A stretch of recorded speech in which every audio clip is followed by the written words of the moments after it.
Un any més i ja en són 7, per aquestes dates ens trobem arreu del país, en les marxes de torxes per demanar la llibertat dels i les preses polítiques catalanes.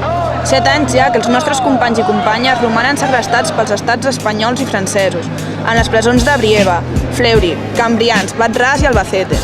En aquestes dates de consumisme i hipocresia, disfressades amb llumetes de colors, ens toca tornar a sortir al carrer per reclamar la llibertat dels i les preses polítiques, per seguir denunciant l'estratègia repressiva dels estats de combatre per la via policial i de la violència sistemàtica les dissidències polítiques.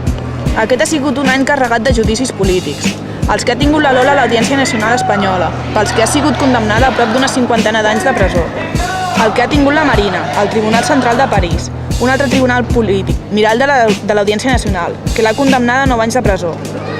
Una vegada més, com sempre, judicis sense garanties, acusacions construïdes sobre les tortures i els maltractaments als detinguts i les detingudes, estratègia política repressiva disfressada de suposada justícia.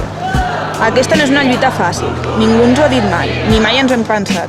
L'enemic és fort i difícil de combatre, però actes i convocatòries com aquestes ens mostren que la solidaritat política és difícil d'esclafar.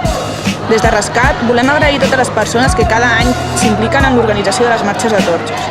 Aquest any, amb 16 convocatòries, tornem a demostrar que la solidaritat s'estén arreu i que això és quelcom que ni el pas del temps, ni els murs ni la repressió podran impedir.